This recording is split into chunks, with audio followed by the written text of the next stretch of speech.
Olá, saudações concurseiras a vocês, sejam muito bem-vindos a mais um evento aqui no Que Concursos, comigo, professor Gustavo Musi.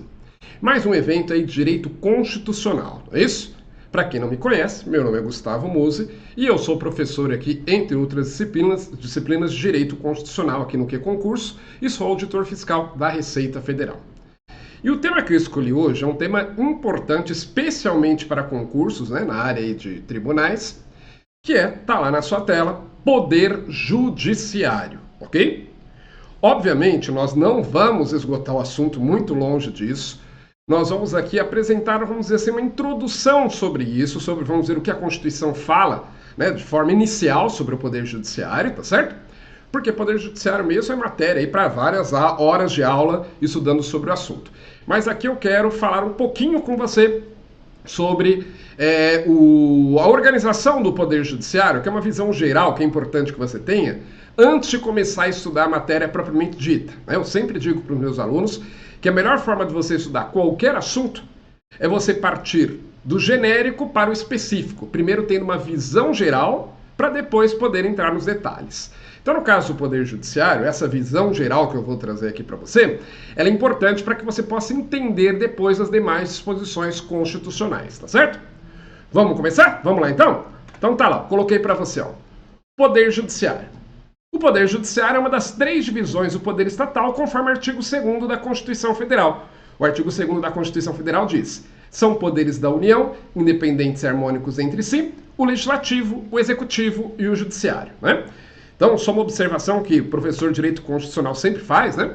Que embora nós falemos em três poderes, o mais correto é dizer que o poder estatal ele é uno e indivisível. O poder estatal é um só.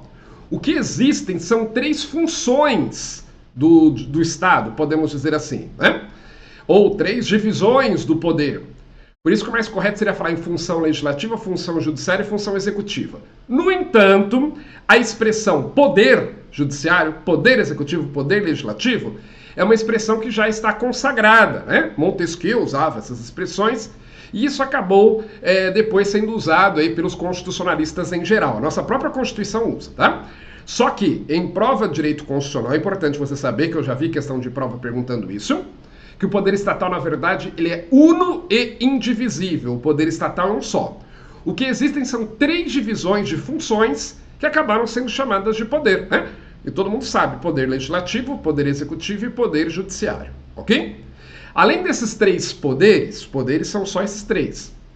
Você sabe que nós temos também alguns órgãos, vamos dizer assim, que gravitam em torno deles, né? Eu digo que eles gravitam em torno dos três poderes porque eles não estão atrelados a nenhum deles, não fazem parte nem do executivo, nem do legislativo, nem do judiciário, mas, no entanto, não são considerados poderes separados. É o caso, por exemplo, do Ministério Público, da Defensoria Pública, dos Tribunais de Contas. Então, eles possuem autonomia administrativa, financeira, orçamentária, mas eles não constituem um poder separado, tá? Então eu falo que é como se fossem três grandes estrelas, né? Um sistema terciário, aí, um sistema de três estrelas, executivo, legislativo e judiciário, e você tem gravitando em torno deles alguns outros órgãos, tá? Mas nós vamos falar aqui do Poder Judiciário, que, como você sabe, né? Eu coloquei lá para você, ó. A principal função do Poder Judiciário é a de dirimir conflitos que surjam quando da aplicação prática da lei. Daquilo que a gente sabe. O poder que elabora as leis no Brasil é o Poder Legislativo. O Poder Legislativo elabora essas leis, o Poder Executivo administra, não é? As necessidades da população de acordo com essas leis. E o Poder Judiciário ele serve para, especialmente, principalmente, né? Não só para isso, mas principalmente para resolver conflitos que surjam ou entre cidadãos, ou entre o cidadão e o Estado, ou mesmo entre pessoas jurídicas de direito público, né, entre entidades estatais, quando da aplicação prática da lei. Né? O Poder Judiciário é que vai dizer como é que a lei será aplicada no caso concreto, tá certo? Costuma-se dizer que o juiz ele é a boca da lei, né? Então ele vai dizer como é que a lei vai ser aplicada no caso concreto, e o Poder Judiciário normalmente ele só se manifesta quando você tem algum conflito que é levado até ele, ok? mas é importante também ter em mente, e isso também a gente estuda logo nas primeiras aulas de direito constitucional, que, embora o Poder Judiciário, a principal função dele seja, né, resolver esses conflitos, julgar processos, o Poder Judiciário também exerce outras funções. Porque cada um dos três poderes tem uma função principal, mas eles também exercem de forma eventual, de forma acidental, de forma esporádica, eles também exercem atribuições de outros poderes, né? E a principal atribuição, a principal função do Poder Judiciário é julgar, resolver conflitos que são levados até ele por meio dos processos judiciais, tá certo? E aí, ó, no Brasil, o Poder Judiciário ele é exercido na esfera federal e estadual, tá?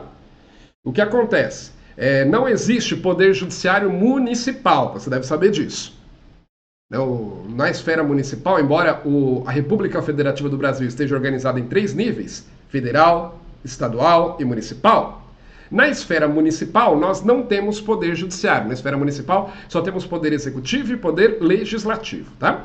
Mas na esfera estadual e na esfera federal nós temos sim.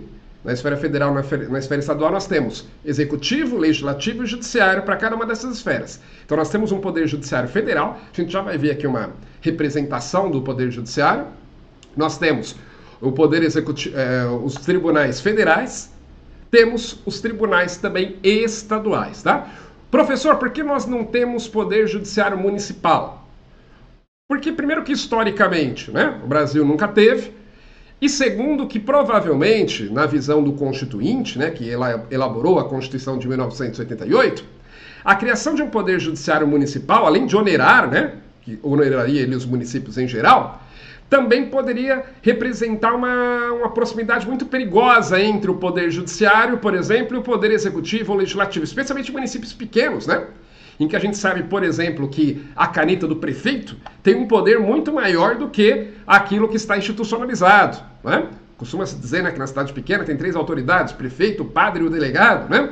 E ali acabam tendo, muitas vezes, esse poder, especialmente, né, em cidades menores, em que você tem menos instituições de controle, muitas vezes você acaba tendo fenômenos como coronelismo, por exemplo, e por aí vai, e aí entende-se que o Poder Judiciário Municipal poderia prejudicar a aplicação da justiça ali de uma forma isenta, de uma forma imparcial, ok? Mas o fato é que nós temos Poder Judiciário na esfera federal e na esfera municipal. Daqui a pouquinho nós vamos ver uma representação disso.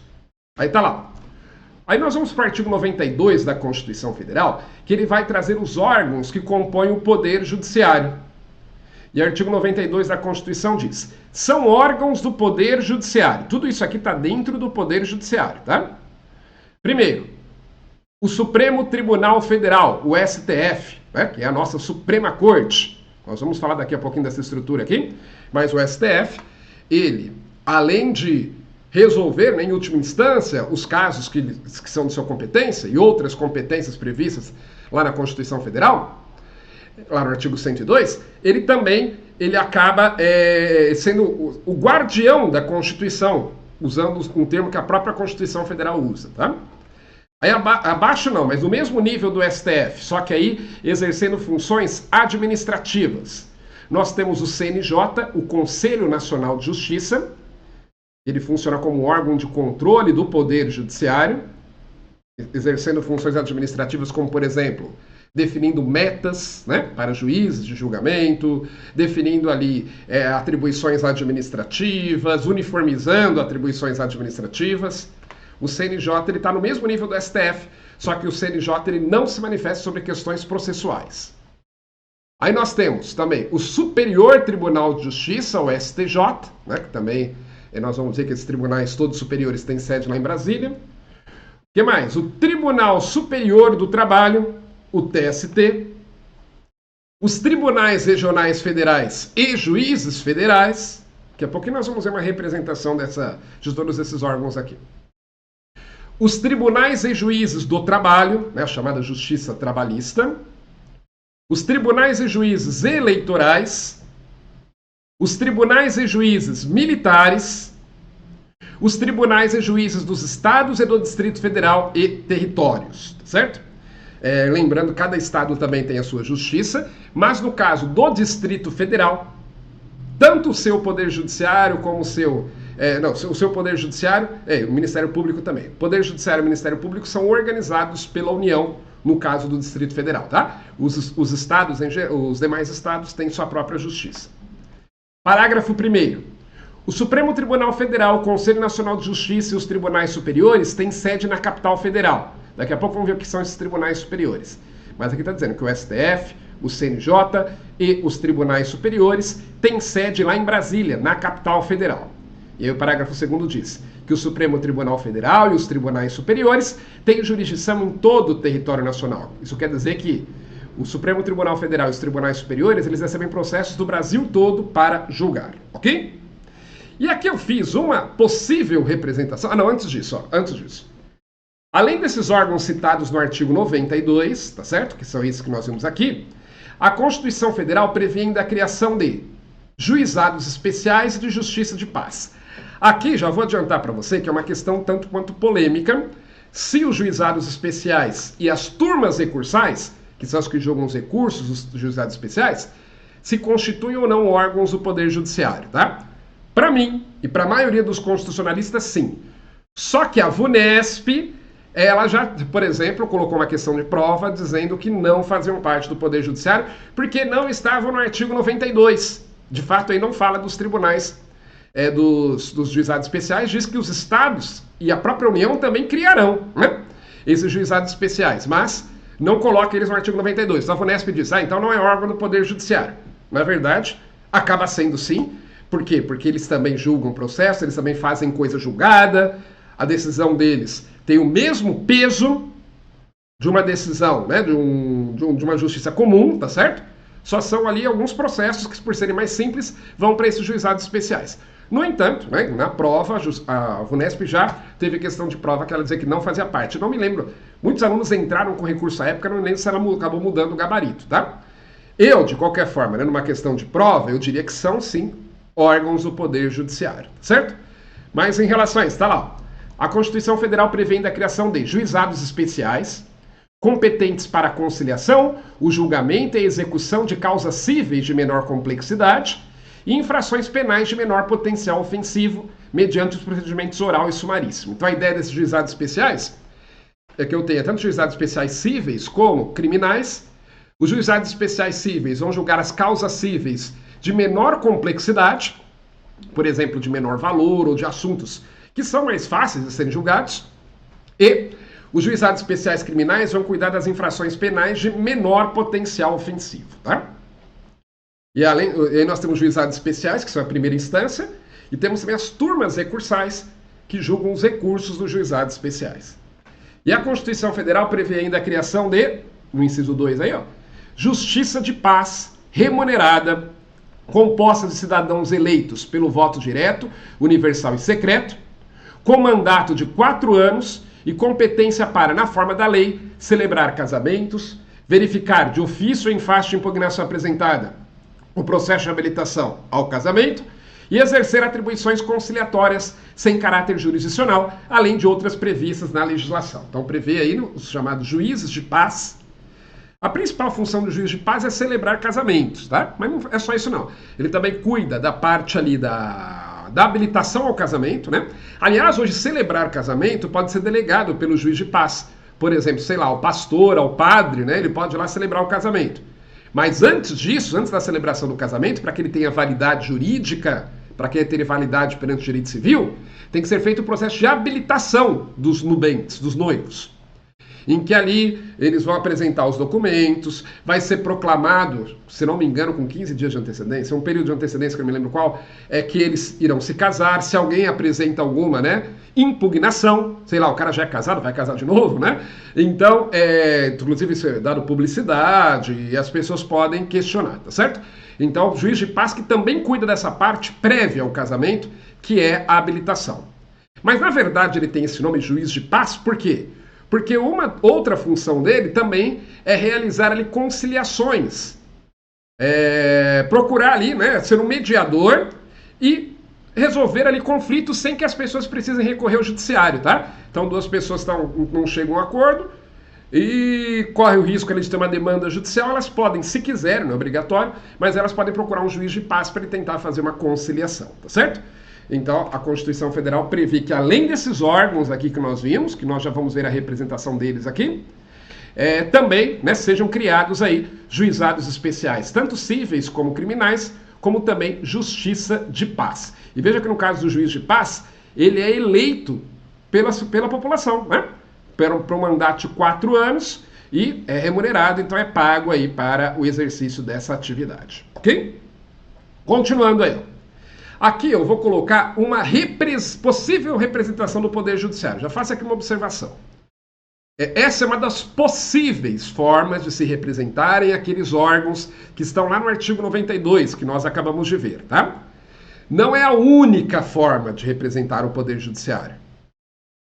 Nenhuma dessas formas é perfeita, porque mesmo nessa forma que eu apresento aqui, em algumas situações um poderia estar ali abaixo do outro, o outro em cima daquele outro, dependendo do que vai julgar. Aqui eu gosto dessa representação porque ela acaba sendo bastante didática e ajuda a gente a guardar melhor essa estrutura do Poder Judiciário, entender como o Poder Judiciário está organizado, tá certo? Aqui eu não vou falar aqui de atribuições, de competências específicas de cada um. Então, por exemplo, nós vamos falar do STF. Eu não vou falar aqui, vamos ler agora todas as competências do STF que estão lá no artigo 102 da Constituição. Eu não vou fazer isso, tá certo? Até porque, né, o tempo do nosso evento é curto. Então aqui eu só vou apresentar para você essa estrutura, mais ou menos qual que é a lógica de organização do Poder Judiciário no Brasil, tá certo? Para que depois, quando você for estudar cada um desses tribunais aqui, você saiba, ele está ali naquela posição, ele está vinculado a tal tribunal, ele faz parte da Justiça Federal, faz parte da Justiça Estadual, essa é a ideia, ok? Então vamos lá. Veja que, primeiramente, a gente tem divisão em duas partes. Justiça Federal, no sentido amplo do termo, porque no sentido estrito, Justiça Federal são só os juízes federais e os TRFs. Mas no sentido amplo, que é o que vai interessar aqui pra gente, está do lado esquerdo, é a maior parte. E do lado direito, tá vendo? Bem lá do lado direito, tem a Justiça Estadual, não é isso? Já dá pra ver que a estrutura da Justiça Estadual é muito mais simples do que da Justiça Federal, tá? A Justiça Federal, volta a dizer, no sentido amplo do termo. Porque, né, principalmente quem é advogado, professor, mas quando a gente fala Justiça Federal, a gente está falando de juiz federal, somente TRF. Sim, isso no sentido estrito do termo. No sentido amplo, por que tudo isso aqui que está do lado esquerdo, né, desse traço vertical, por que tudo isso a gente pode chamar de Justiça Federal? Porque são tribunais que são organizados pela União.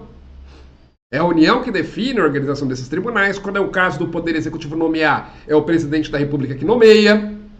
São leis federais que definem a organização, a remuneração, tanto dos servidores como dos juízes desses tribunais. Então são tribunais aí que estão ligados à União, são tribunais federais, tá? Já a Justiça Federal é organizada pelos estados, a Justiça Estadual, desculpe, é organizada pelos estados, como o próprio nome diz, tá? Então vamos lá. Justiça Federal, Então veja, aqui você vai entender já essa lógica de organização, Nós temos, primeiramente, lá em cima, o STF, o Supremo Tribunal Federal. Tá vendo que eu destaquei ali, O STF, Supremo Tribunal Federal.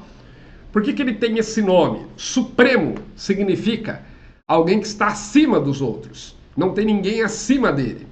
Essa é justamente a ideia do STF, o Supremo Tribunal Federal.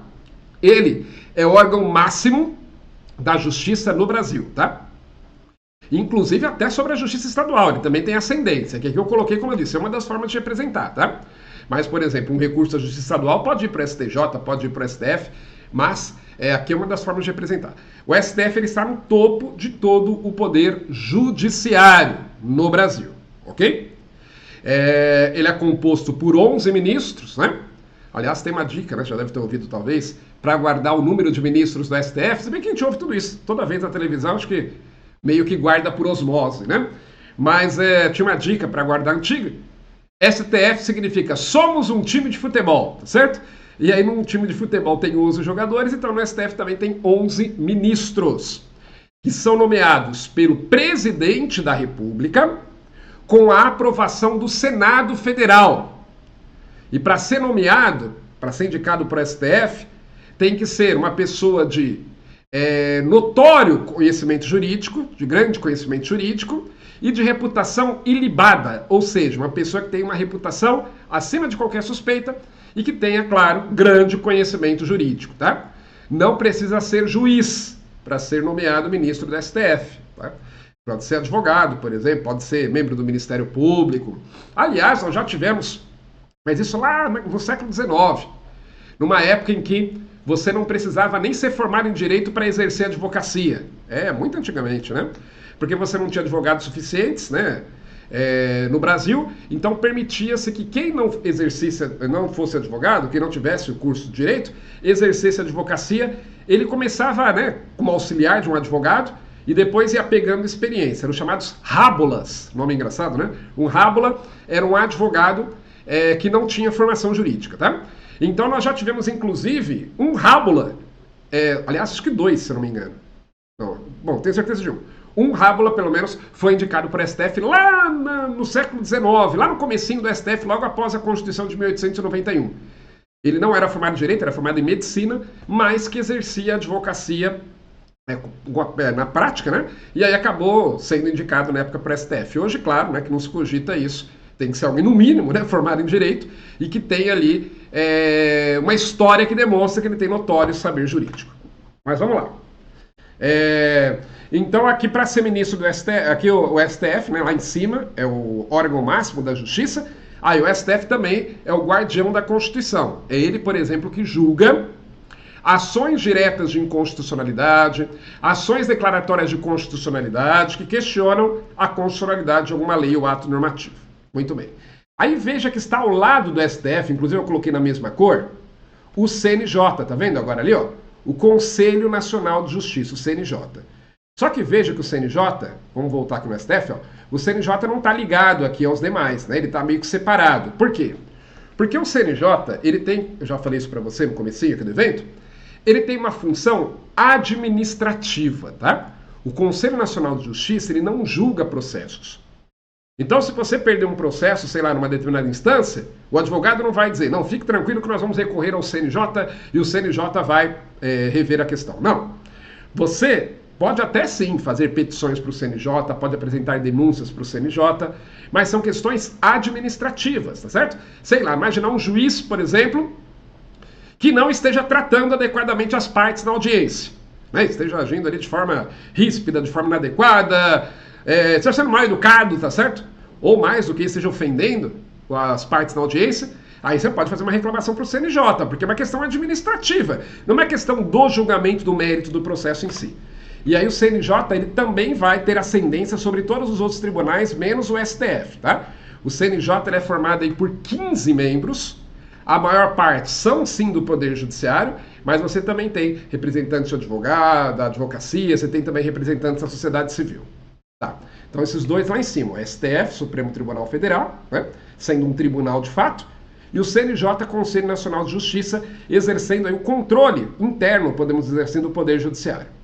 Aí nós temos, ó, agora eu destaquei aqui do lado esquerdo, a chamada Justiça Comum Federal. Tudo isso é federal ainda, tá? São 3 instâncias que nós vamos ver. A Justiça Comum, na esfera federal, ela vai julgar todas as ações que forem de competência da União, que forem de competência da Justiça Federal, e que não forem de justiças especializadas, porque as outras 3 justiças federais, nós vamos dizer que elas são especializadas, elas julgam assuntos específicos, processos de assuntos específicos. Já essa que eu acabei de destacar aqui, ó, que está amarelinho à esquerda e dentro do quadrado, do retângulo vermelho, é a Justiça Comum Federal. Ela vai julgar tudo aquilo que for competência da Justiça Federal e que não for de competência das outras justiças que são especializadas, que nós vamos ver, tá? E aí nós temos 3 instâncias na Justiça Comum Federal. Na primeira instância, nós temos os juízes federais, ou varas federais, né? Que são a primeira instância. Então a pessoa presta concurso para juiz federal, tá certo? E aí ele vai trabalhar nas varas federais. Aí você tem varas federais espalhadas aí pelo país todo, né, para julgar questões que sejam de competência da Justiça Federal e que não sejam nem justiça trabalhista, nem justiça eleitoral, nem justiça militar. Aí na segunda instância, ainda dentro do quadrado retângulo vermelho, nós temos os TRFs, Tribunais Regionais Federais. Os TRFs, Tribunais Regionais Federais, embora eles tenham algumas competências originárias, mas eles julgam principalmente, não só, mas principalmente, recursos das decisões dos juízes federais. Então, o juiz federal deu uma decisão e aí uma das partes não se conforma, não concorda com aquela decisão. Aí recorre, normalmente quem vai julgar o recurso é o TRF, local, Tribunal Regional Federal, tá certo? E aí nós temos alguns TRFs aí, o Brasil está dividido em TRFs aí, tem TRF que vai julgar processos ali de um estado só, tem TRF que vai julgar de vários estados, aliás, um estado só tem, não sei se agora tem de um estado só. Eu acho que, não me lembro agora. Mas o fato é que você tem ali, normalmente cada TRF vai responder por mais de um estado, tá certo? E aí, essa é a segunda instância da Justiça Federal Comum. E na terceira instância nós temos o STJ, o Superior Tribunal de Justiça. O STJ é o Superior Tribunal de Justiça. Ele tem várias atribuições previstas no artigo 105 da Constituição Federal, tá? Entre elas ali, resolver ali dar a última palavra sobre a interpretação de leis federais. Não Constituição, Constituição é STF, mas leis federais é o STJ, tá? E um detalhe. Todos esses tribunais que estão na segunda linha de cima para baixo, então aqui ó, o STJ, do lado TST, do lado TSE, do lado STM, tá vendo? Todos esses que estão lá em cima, em cada um dessas colunas, esses 4 aqui de cima, mais o próprio STF, são considerados tribunais superiores, tá? São considerados aí tribunais superiores. E são tribunais superiores porque eles vão dar a última palavra sobre aquela questão, sobre aquele assunto, né? Então, no caso do STJ, ele vai dar aí a última palavra sobre o que se refere a questões que envolvam a legislação federal, por exemplo, né? E outras competências que ele tem. O TST, que é o Tribunal Superior ali da... Opa, cadê? Agora foi. O TST, que é o Tribunal Superior aqui da Justiça Trabalhista, vai dar a última palavra sobre questões trabalhistas.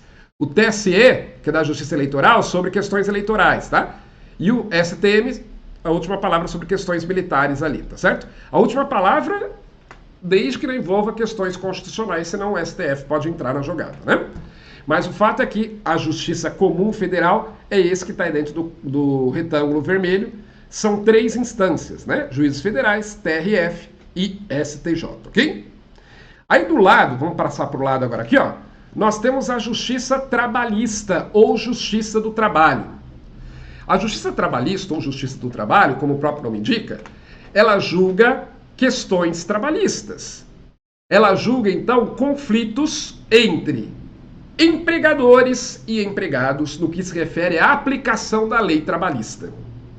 Nós sabemos que no Brasil a legislação trabalhista ela é unificada, é a chamada CLT, Consolidação das Leis do Trabalho, não é isso?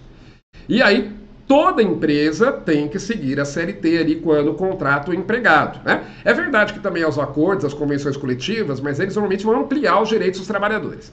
Mas o mínimo é o que está na CLT. E aí se por um acaso, né, a empresa não cumpre, o empregado pode recorrer à justiça trabalhista. Por exemplo, o empregado não fazia hora extra e não recebia hora extra. Ou o empregado estava há 3 anos sem tirar férias, por exemplo, está descumprindo, né, a legislação trabalhista. Nesse caso, ele pode entrar com uma ação e vai entrar na justiça trabalhista, tá? E também são 3 instâncias, olha só, agora em azul aí, né, dentro do retângulo. São 3 instâncias. Na primeira instância, nós temos os juízes do trabalho ou juízes trabalhistas. Na segunda instância, normalmente, não só, mas principalmente julgando recursos dessas decisões dos juízes do trabalho, nós temos os TRTs, Tribunais Regionais do Trabalho. Também temos vários aí espalhados pelo Brasil. E lá em cima, na última instância da Justiça Trabalhista, com sede lá em Brasília, nós temos o TST, o Tribunal Superior do Trabalho, tá certo? Então esses 3 aqui compõem a chamada Justiça Trabalhista. Aí nós temos do lado aqui a chamada Justiça Eleitoral. Olha só. A Justiça Eleitoral, ela vai julgar basicamente o quê? A Justiça Eleitoral vai julgar processos relativos a partidos políticos, eleições e direitos políticos, tá? Então, no Brasil, a Justiça Eleitoral julga questões relativas a partidos políticos, eleições e direitos políticos, ok? E ela também tem 3 instâncias. A diferença é que na primeira instância aqui eu tenho, além dos juízes eleitorais, eu tenho também as chamadas juntas eleitorais, que aliás não estão no artigo 92 lá da Constituição, mas o Código Eleitoral fala sobre elas. É que as juntas eleitorais, o artigo 92 da Constituição provavelmente nem fala, porque elas são muito específicas, elas são criadas só na época de eleição, aí o nome, né, junta eleitoral, mas também toda a justiça chama eleitoral, mas elas são criadas só na época de eleição para supervisionar a apuração de votos. Isso era importante na época em que o voto era em papel, que tinha muita possibilidade de fraude, né? Tinha que ter ali, alguém ficar ali sempre de olho ali para ver se não colocavam votos, se não tiravam, por aí vai, se contavam, né?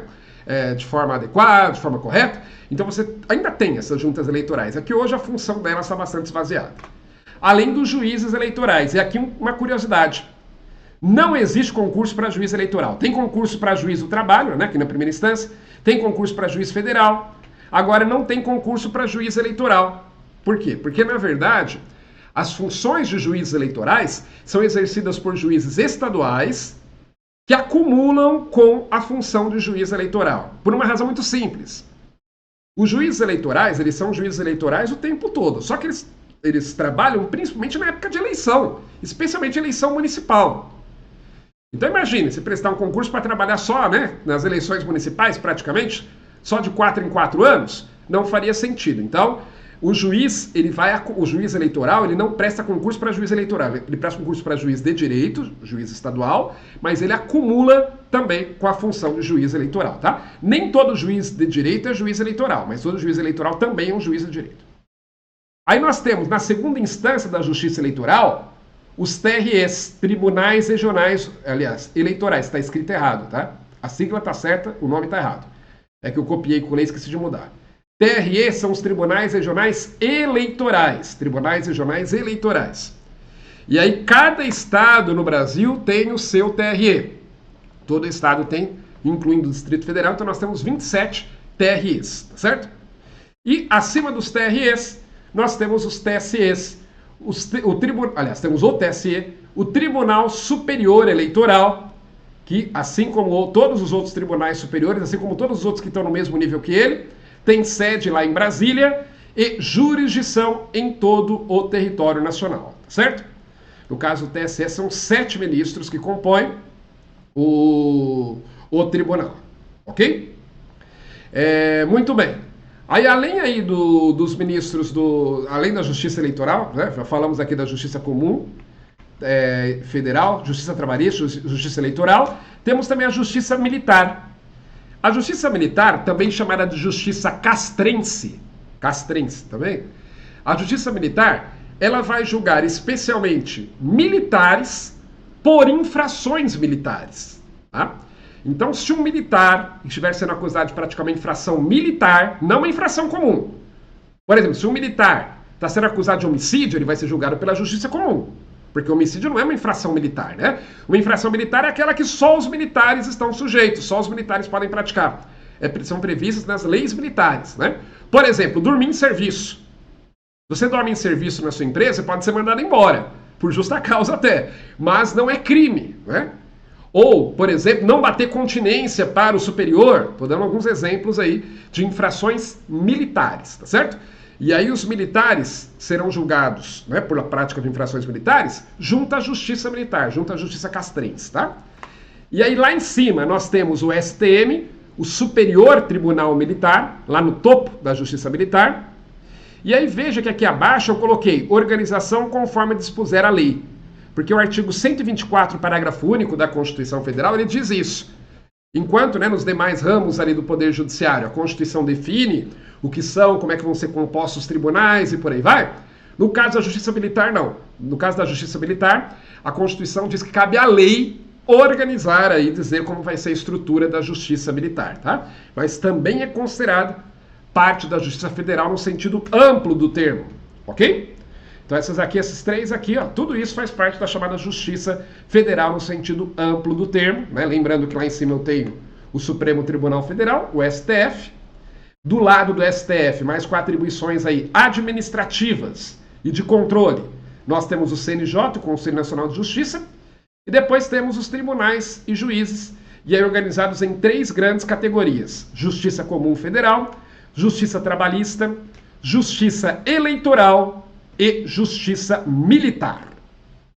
E aí, por fim, nós temos ali do lado direito, ó, que eu destaquei agora, a Justiça Estadual, que, aliás, é bem mais antiga que a Justiça Federal, sabia? A Justiça Estadual existe no Brasil mesmo antes dos estados. Como assim, professor? Desde a época do Brasil colônia, você já tinha justiças locais, né, no Brasil. Você tinha juízes locais. Inclusive com a segunda instância, que eram chamadas casas de suplicação, que hoje a gente chama de tribunais de justiça. Mas o fato é que a Justiça Federal só vai surgir lá na década de 30, de 1930. Então, portanto, a Justiça Estadual, a gente pode dizer que ela é mais antiga que a Federal. E ela só tem 2 níveis, tá? Nós temos lá na primeira instância, lá embaixo, os juízes de direito. Aliás, uma observação aqui. A expressão juiz de direito refere-se sempre a juízes estaduais, tá? A expressão juiz de direito é só para juiz estadual. Se for um juiz federal, ou vai ser, né, se for da Justiça Comum, ou juiz federal mesmo, lá embaixo, ó, na primeira instância, destacado da Justiça Comum, ou vai ser um juiz do trabalho ou um juiz eleitoral, tá? Mas juiz de direito, essa expressão aplica-se somente a juízes estaduais de primeira instância. E nós temos na segunda instância o Tribunal de Justiça. Os tribunais, né, porque cada estado tem o seu, mas cada estado tem um só. Tem o Tribunal de Justiça de cada estado. O Tribunal de Justiça, como um tribunal de segunda instância, ele também tem as suas, é o que a gente chama das suas competências originárias, ele também julga alguns casos iniciando no próprio tribunal, mas na maioria das vezes o Tribunal de Justiça ele vai julgar recursos das decisões dos juízes de primeira instância. Então, na maioria das vezes, o que o Tribunal de Justiça faz, a maioria do trabalho do Tribunal de Justiça é julgar recursos de decisões dos juízes de direito, ok? Essa é a Justiça Estadual. Lembrando que eu não coloquei aqui, né, porque aqui eu só coloquei o artigo 92, tirando aí as juntas eleitorais, existem também os juizados especiais, tanto federais como estaduais também, tá? Você vê, já ficou pequeno, evitei colocar porque, nem que sem colocar tudo já ficou pequeno, né? Talvez você tenha tido até dificuldade de ler aí, se eu colocasse mais ainda ia ficar menor ainda. Mas lembrando que essa é uma das formas, como eu disse, de representar o poder judiciário, tá? Eu gosto assim porque fica bem simétrico, né? E fica mais fácil da gente guardar a estrutura, ok? Aí algumas observações aqui, ó. Os juízes, tanto na esfera federal como na estadual, são nomeados após concurso público de provas e títulos, exceto nos casos de membros do Ministério Público e da Advocacia, nomeados para tribunais por meio do 5º Constitucional. Então, para você ser juiz, normalmente você vai ter que prestar um concurso, né? E a própria Constituição diz que tem que ser formado em direito, tem que ter 3 anos de atividade jurídica e tem que ser aprovado em um concurso de provas e títulos. Não só de provas, mas também de provas e títulos, tá certo? Então você entra ali como um juiz, através de concurso, na primeira instância. Agora, existe uma exceção. A Constituição diz que alguns tribunais, como por exemplo os tribunais de justiça, os TRFs, eles, um quinto das suas cadeiras, das suas vagas, serão ocupadas por membros do Ministério Público e da Advocacia. Então a ideia é que nesses tribunais que a Constituição cita, eu tenho ali 1/5 das vagas destinadas não a juízes de carreira, mas a promotores ou advogados que sejam nomeados para o tribunal. Esse é o chamado 5º Constitucional, que é uma regra bastante polêmica, tá? Principalmente para os juízes. Os juízes não gostam muito dessa história. Mas que a Constituição prevê, fala-se que é importante para dar uma certa oxigenação ao Poder Judiciário e por aí vai. Bom, se é justo ou não, se deveria existir ou não, para sua prova você tem que guardar que existe, tá? Então esse 5º Constitucional é uma regra que para alguns tribunais, 1/5 das vagas, daí o nome, 5º Constitucional, e Constitucional porque está na Constituição, serão reservadas aí a membros do Ministério Público e da Advocacia. E aí não tem concurso, o cara entra direto na segunda instância. É feito um processo de escolha, primeiro dentro da categoria dele, ou a Associação dos Promotores, ou a OAB. Aí depois dessa lista vai, uma lista sextupla, que vai para o Tribunal de Justiça, ou para o TRF, ou o tribunal que for escolher. Aí essa lista sextupla, ela vira uma lista tríplice, de 3 nomes, E aí o presidente da República ou o governador escolhe um dos nomes para fazer parte ali do tribunal, certo? Mas aí não tem concurso para entrar direto no quinto constitucional, né? E muitos juízes acham isso injusto, porque ele teve que prestar concurso, ele teve que passar lá por todas as instâncias, inclusive da primeira instância, até conseguir ser nomeado, né, para o tribunal. Isso demora muitos anos, e tem o pessoal que entra direto. Mas enfim, não vamos discutir, né, o que diz a Constituição, só saber que lá está escrito. Ó, outra observação. Os juízes de carreira são vitaliciados após 2 anos de exercício, constituindo etapa obrigatória do processo de vitaliciamento a participação em curso oficial ou reconhecido por Escola Nacional de Formação e Aperfeiçoamento de Magistrados. O que é isso? A vitaliciedade, ela está para o juiz, assim como a estabilidade está para o servidor público, tá? Então o juiz, quando ele é aprovado no concurso, ele entra como juiz substituto e ele vai ficar um período ali, o que a gente poderia chamar de estágio probatório, né? Para o servidor é chamado de estágio probatório. E se ele, ao final desse, no caso do juiz são 2 anos somente, no caso do estágio probatório do servidor são 3, né? Mas no caso do juiz são só 2 anos. Se ao final desses 2 anos ele for considerado apto, aí ele vai se tornar um juiz vitalício. E qual que é a grande vantagem de ser um juiz vitalício? É que, a partir desse momento, ele só pode perder o cargo por decisão judicial transitada em julgado, se ele for um juiz vitalício, tá? Mas para ser vitalício ele tem que ter no mínimo 2 anos aí de exercício e tem que ter feito aí curso, que é a chamada escola da magistratura. Tem que ter feito ali um curso de formação ali de juiz. Ó, além da vitaliciedade, os juízes também gozam das garantias de inamovibilidade e irredutibilidade dos seus subsídios. São 3 as garantias da magistratura. A vitaliciedade, né, a partir da qual o juiz só pode ser tirado do cargo contra a vontade dele por decisão judicial transitada em julgado. E as outras 2 garantias são inamovibilidade e irredutibilidade do subsídio. Pela inamovibilidade, o juiz ele é inamovível. O que isso quer dizer? Quer dizer que o juiz ele não pode ser retirado do local que ele trabalha e colocado em outro local sem a sua concordância. Tem que ter a concordância dele. Isso é para evitar que o juiz seja objeto aí de pressões, né? Um juiz está dando muito trabalho ali, sei lá, para alguém, um poderoso local. Esse poderoso mexe os pauzinhos lá no Tribunal de Justiça para o juiz ser... para ele ser removido lá para o interiorzão, por exemplo, né? Então, para evitar isso, o juiz ele não pode ser retirado do local de trabalho sem a sua concordância. Só tem uma exceção. Se for por decisão da maioria absoluta do plenário do tribunal ou do órgão especial, né, em caso aí, claro, de necessidade, tá certo? Mas ele tem que ser por decisão da maioria dos juízes lá do tribunal que estão acima dele. E a outra garantia é a irredutibilidade dos subsídios do magistrado. O subsídio do juiz não pode ser reduzido. Aliás, isso não se aplica só a juízes, os servidores também têm essa garantia, né? O salário não pode ser reduzido, ok? Veja, aqui, como eu disse, eu trouxe só uma exposição bem geral para você sobre o Poder Judiciário, pelo tempo aqui que nós temos, né? Então depois, claro, você tem que se aprofundar e ver com mais calma esses pontos específicos, mas só para você ter um ponto de partida para os seus estudos do Poder Judiciário.